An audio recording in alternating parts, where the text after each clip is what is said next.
Haleluya, puji Tuhan, salam sejahtera Bapak Ibu, Saudara-saudari, keluarga besar GPD El Shaddai Magelang. Puji Tuhan, di penghujung tahun ini kita terus menikmati suasana Natal yang sudah menjadi bagian bagi setiap orang Kristiani. Tetapi Bapak Ibu, meskipun sukacita Natal itu terus kita nikmati hari demi hari, namun firman Tuhan juga harus terlebih utama untuk kita terus nikmati. Dan hari ini kita akan nikmati bersama-sama renungan 79 yang terambil di dalam Yosua pasal 9. Sebelumnya Bapak Ibu, sebelum kita baca ayat-ayat dalam Yosua pasal 9, sama-sama kita deklarasikan, rise up, bangkit, bergerak, berdampak. Puji Tuhan. Kita akan baca Yosua pasal 9 ayat 3, 4, dan 5. Bapak Ibu, sangat luar biasa kalau Bapak Ibu nikmati secara keseluruhan, ya, seperti orang makan nasi satu piring sudah disuguhkan, dinikmati, maka akan menjadi kenyang. Demikian juga dengan firman Tuhan, karena waktu saya mengajak kita untuk membaca ayat 3, 4, dan 5. Demikian bunyi firman Tuhan. Tetapi ketika terdengar kepada penduduk negeri Gibeon apa yang dilakukan Yosua terhadap Yeriko dan Ai, maka mereka pun bertindak dengan memakai akal mereka. Mereka pergi menyediakan bekal, mengambil karung yang buruk-buruk untuk dimuatkan ke atas keledai mereka, dan kirbat anggur yang buruk-buruk yang robek dan dijahit kembali, dan kasut yang buruk-buruk dan ditambal untuk dikenakan pada kaki mereka, dan pakaian yang buruk-buruk untuk dikenakan oleh mereka. Sedang segala roti bekal mereka telah kering, tinggal remah-remah belaka, dan selanjutnya Bapak Ibu Saudara, ya. Nah, setelah mereka mempersiapkan segala sesuatu, di ayat 6 Bapak Ibu Saudara baca, mereka pergi bertemu dengan bangsa Israel. Nah, saya memberikan judul dari firman Tuhan Yosua pasal 9, pura-pura. Pura-pura banyak orang bisa menggunakan, bisa juga gunakan dalam hal positif. Ketika orang bermain drama, tentu berpura-pura sedih, berpura-pura marah, ada peran antagonis dan lain sebagainya di sana. Tapi pura-pura juga mengandung arti negatif ketika orang salah menggunakan pura-pura ini. Nah, Bapak Ibu Saudara yang diberkati Tuhan, kita baca dalam firman Tuhan bahwa ada musuh-musuh dari bangsa Israel, dan ketika bangsa Israel ini hendak menduduki tanah Kanaan, Allah memerintahkan untuk mereka memusnahkan semua orang yang ada di sekitar mereka, di depan mereka, selama mereka melalui perjalanan mereka masuk ke tanah perjanjian, itu tanah Kanaan. Nah, salah satunya adalah penduduk Gibeon, orang-orang Gibeon. Orang-orang Gibeon ini seharusnya mereka dimusnahkan, tetapi ketika orang Gibeon ini mendengar peristiwa mereka menghancurkan kota Yeriko di mana Allah membela bangsanya, bangsa Israel, umat pilihan Allah, dan di sana ada Yosua memimpin bangsa-bangsa ini, dikatakan ada suatu cerita yang indah di sini, ya, menarik untuk kita pahami, baca, dan temukan makna-makna rohani di dalamnya. Bahwa orang Gibeon ini mereka sadar benar bahwa hidup mereka sedang terancam. Hidup mereka akan dimusnahkan oleh bangsa Israel atas perintah Tuhan. Padahal mereka sendiri, orang-orang Gibeon ini, masih ingin tetap hidup. Oleh karena itu Bapak Ibu, mereka menggunakan akal sehat mereka untuk berpura-pura menjadi orang yang sudah melakukan perjalanan jauh. Dan karena mereka melakukan perjalanan jauh sehingga mengakibatkan kasut alas kaki mereka sudah hancur, sudah rusak. Bahkan pakaian yang ada di tubuh mereka sudah agak robek-robek, agak kumal karena mereka menempuh perjalanan jauh. Demikian juga dengan bekal mereka. Mereka sengaja mempersiapkan bekal roti kering, remah-remah, dan demikian juga dengan yang lain-lainnya. Ini suatu unsur kesengajaan, pura-pura. Mereka sengaja, mereka mau tak menampilkan sesuatu yang palsu di depan Yosua bersama orang-orang Israel di ayat 4 dan 5 Bapak Ibu Saudara, ya. Terkesan mereka itu memiliki penampilan yang kumuh sehingga menimbulkan kesan bahwa mereka habis melakukan perjalanan jauh. Dan Bapak Ibu Saudara, suatu rancangan kepura-puraan ini juga benar-benar dilakukan oleh orang Gibeon. Dengan penampilan yang menipu tersebut, pura-puraan mereka menipu. Seperti itulah mereka juga membuat Yosua menjadi percaya. Meskipun kalau Bapak Ibu Saudara baca pasal 9 ini, lebih dari sekali Yosua bertanya kepada mereka, dari mana asalmu? Dari mana engkau datang? Siapakah kalian? Nah, meskipun Yosua ini lebih dari sekali bertanya dari mana orang-orang ini datang kepadanya, tetapi kita lihat Bapak Ibu Saudara, dengan penampilan yang menipu seperti itulah mereka mampu membuat Yosua ini juga bersama petinggi Israel lainnya tertipu, menjadikan mereka sahabat dan menjadikan orang Yosua dan petinggi Israel lainnya bersumpah atas nama Allah tidak memusnahkan mereka, tidak membunuh mereka, dan mengadakan persahabatan dengan orang Gibeon. Mereka belum sadar bahwa ini orang Gibeon, orang-orang yang hidup di sekitar mereka, di antara mereka. Nah, Bapak Ibu Saudara, kelanjutan dari firman Tuhan ini menjelaskan bahwa Yosua bersumpah untuk tidak membunuh mereka, dan 3 hari kemudian barulah bahasa Jawanya konangan. Ya, Bapak Ibu yang di luar Jawa menyaksikan renungan 79 dari GPD LSD Magelang, kita belajar salah satu kosakata bahasa Jawa, konangan, kedapatan, ketahuan bahwa mereka ini pura-pura. Mereka ini sedang menipu Yosua dan bangsa Israel. Dan pada akhirnya Yosua memanggil mereka di ayat-ayat berikut.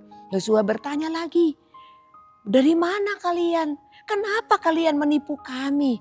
Kalian adalah orang-orang yang hidup di antara kami. Tetapi kalian mengatakan bahwa kalian datang dari tempat yang sangat jauh.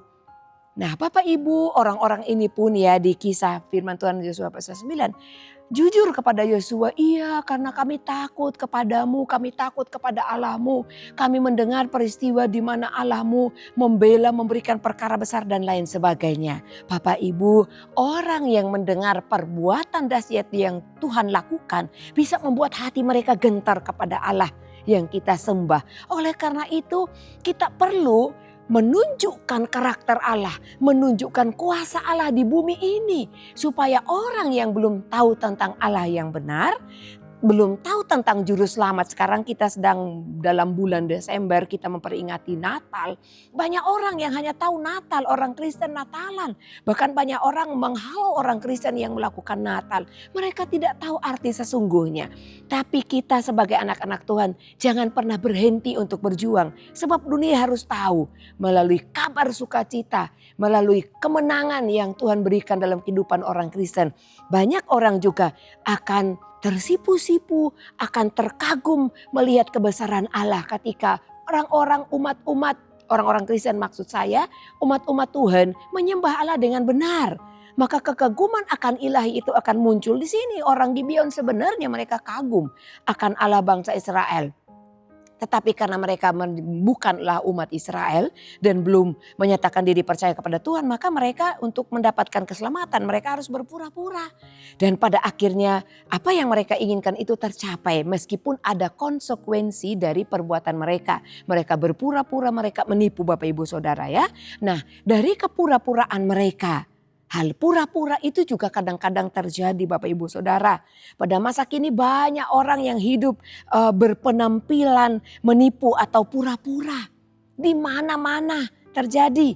Di kantor-kantor ada orang yang korupsi dibungkus dengan penampilan yang menipu. Dibungkus dengan tujuan yang baik. Kelihatannya baik tujuannya. Tapi sebenarnya dengan tujuan yang lain. Mereka ingin korupsi. Dan banyak hal yang dilakukan. Di kampus-kampus ada mahasiswa yang kadang-kadang mengcopy paste skripsi orang lain. Sehingga hasil copy paste mereka itu bukanlah asli mereka yang buat, tapi kepalsuan karya orang lain. Mereka pakai untuk diri mereka. Nah, ini suatu kepura-puraan, pura-pura sudah melakukan. Tapi itu hasil jeripaya orang lain. Di rumah tangga juga kadang-kadang ada suami, ada istri yang memiliki selingkuhan. Tapi pura-pura baik kepada suami, pura-pura baik kepada istri, sayang, mengungkapkan, ya sayang, makan bersama-sama. Ternyata dalam hati seseorang, dalam benak pikiran seseorang sedang berpura-pura menyimpan sesuatu yang kotor yang disembunyikan dengan rapat-rapat. Berpura-pura baik, semua itu bisa terlihat dengan baik. Ya, Bapak Ibu, ada banyak sekali peristiwa-peristiwa ya di luar semua itu begitu baik dan indah. Tetapi sesungguhnya adalah palsu, pura-pura itu palsu. Dalam dunia ini begitu banyak cara diciptakan untuk merayu kita dengan tujuan untuk melemahkan iman kita, merobohkan, merontokkan, menghancurkan iman percaya kita kepada Tuhan. Banyak hal Bapak Ibu, pura-pura orang tuh memberitakan kebenaran. Ya, media sosial banyak orang membuat YouTube dan lain sebagainya. Ya, kita seringkali merenungkan hal itu. Tapi banyak orang berpura-pura. Oleh karena itu Bapak Ibu, kalau kita senang hanya lihat di sosmed firman Tuhan, tanpa kita baca sendiri firman Tuhan dalam Alkitab, kita bisa terkecoh oleh kepura-puraan dunia ini. Memutarbalikkan firman Tuhan seolah-olah itu kebenaran. Dan itu kita aminkan dan kita lakukan dalam kehidupan kita. Yang rugi siapa? Kita Bapak Ibu. Oleh karena itu kita harus betul-betul kenal firman Tuhan. Supaya kita tahu, oh ini pura-pura. Semangat berapi-api. Sepertinya ada kuasa ketika menyampaikan firman Tuhan. Tapi dibungkus dengan rapi sehingga kelihatan kemasannya indah dan kelihatannya benar. Bagi orang yang tidak tahu firman Tuhan dengan membaca keasliannya dalam Alkitab, maka akan sama dengan Yosua dan petinggi Israel tadi. Mereka mengambil makanan itu di ayatnya yang ke-14 tanpa mereka meminta petunjuk dari Tuhan, mempertanyakan ini benar atau tidak kepada Tuhan. Salah langkah. Mereka akhirnya mengadakan persahabatan dengan orang Gibeon dan bersumpah kepada Allah untuk tidak membunuh mereka. Segala sesuatu yang disumpah bangsa Israel tidak bisa Bapak Ibu Saudara dibatalkan. Kalau mereka sudah berjanji atau bersumpah di dalam nama Allah yang mereka sembah. Demikian juga sebetulnya dengan kita Bapak Ibu Saudara. Apa yang kita sumpah ya merupakan sumpah atau janji kita kepada Tuhan. Ya kita harus lakukan sebab kita tidak boleh berjanji palsu kepada Tuhan. Nah Bapak Ibu Saudara yang diberkati Tuhan. Lalu apa yang kita harus lakukan? Ya kita harus mewaspadai tampilan yang begitu memukau. Tampilan yang begitu elok. Tampilan yang begitu menawan. Indah, rapi. Tetapi apapun itu yang kelihatannya baik, perlu kita cermati keasliannya. Ini asli, benar apa tidak? Jangan cepat-cepat kita mengiyakan, cepat-cepat setuju, cepat-cepat ambil langkah. Bapak Ibu, Tuhan juga mengingatkan kita untuk kita tetap tenang. Langkah yang kita harus lakukan adalah bertanya kepada Tuhan, apakah yang ada di depan kita ini kebenaran atau tidak. Mereka lupa, Yosua petinggi Israel yang lainnya tidak bertanya kepada Tuhan. Bapak Ibu bisa baca di ayat yang ke-14. Mereka mengambil makanan-makanan yang dibawa oleh orang Gibeon itu, sisa-sisa roti yang mereka bawa. Tanpa bertanya kepada Tuhan, kita harus berlebih dulu berdoa, bertanya kepada Tuhan apakah hal ini kita harus lakukan atau menghentikan langkah kita. Dan kita juga harus tenang dan mempertimbangkan dengan matang sambil bergumul kepada Tuhan Bapak Ibu Saudara. Satu ayat firman Tuhan yang juga dapat kita pelajari tentang segala sesuatu. Karena kita manusia yang terbatas Bapak Ibu. Kadang-kadang mungkin kita terkecoh dengan kepura-puraan orang lain. Kita lihat dia baik dan lain sebagainya. Ternyata itu palsu. Ayat firman Tuhan dalam Filipi 4 ayat 8. Mengatakan, jadi akhirnya saudara-saudara, semua yang benar, semua yang mulia, semua yang adil, semua yang suci, semua yang manis, semua yang sedap didengar, semua yang disebut kebajikan dan patut dipuji, pikirkanlah semuanya itu. Artinya kita jangan cepat-cepat bertindak, kita harus berpikir lebih dulu, renungkan, bertanya kepada Tuhan. Apakah itu kebenaran, apakah itu baik untuk kita lakukan, ikuti, atau kita memilih jalan yang lain. Puji Tuhan, Tuhan memberkati Bapak Ibu Saudara sekalian. Janganlah menjadi orang yang pura-pura. Dan juga jangan terkecoh dengan kepura-puraan orang lain yang mengambil kepentingan pribadinya untuk kebaikannya sendiri dan merugikan orang lain. Berhati-hatilah, waspada setiap waktu, sertakan Tuhan dalam setiap langkah kita. Maka perjalanan hidup kita di tahun-tahun mendatang hari-hari yang baru, bulan-bulan yang Tuhan berikan penuh penyertaan yang sempurna. Puji Tuhan, Tuhan berkati Bapak Ibu Saudara sekalian yang terus setia mengikuti renungan 79, kiranya dapat menjadi berkat bagi kita bersama-sama. Dan bagi Bapak Ibu Saudara yang ingin didoakan untuk pokok doa tertentu atau menceritakan kesaksian pemulihan masalah keluarga, mujizat-mujizat yang Tuhan lakukan dalam kehidupan pribadi, dalam keluarga Bapak Ibu Saudara, mari saksikan melalui chat WhatsApp di nomor 081327420088. Puji Tuhan, mari kita mengucap syukur di dalam doa. Terima kasih Bapa yang baik, kami datang berdoa kepadamu Tuhan. Kami sangat bersyukur dan berterima kasih. Kami mengenal Engkau, Yesus Kristus Tuhan dan Juru Selamat kami. Engkau datang ke dunia Tuhan untuk menyelamatkan kami. Bahkan memperlengkapi kami dengan hikmat-Mu untuk dapat membedakan mana kepura-puraan, mana hal-hal kebenaran yang asli, dan membuat kami bertindak hati-hati, selalu waspada dalam kehidupan ini. Dan tentunya Tuhan, bersama dengan Engkau perjalanan hidup kami akan selalu ada di dalam lindungan Tuhan dan aman, sentosa, sejahtera dan diberkati oleh Tuhan. Kiranya Engkau Yesus Tuhan memperlengkapi keluarga Gabriel Sade Magelang dengan segala yang baik untuk melakukan kehendak-Mu dan mengerjakan di dalam keluarga Gabriel Sade Magelang apa yang berkenan kepadamu. Terima kasih Bapa, dalam nama Tuhan Yesus Kristus kami berdoa. Haleluya, amin.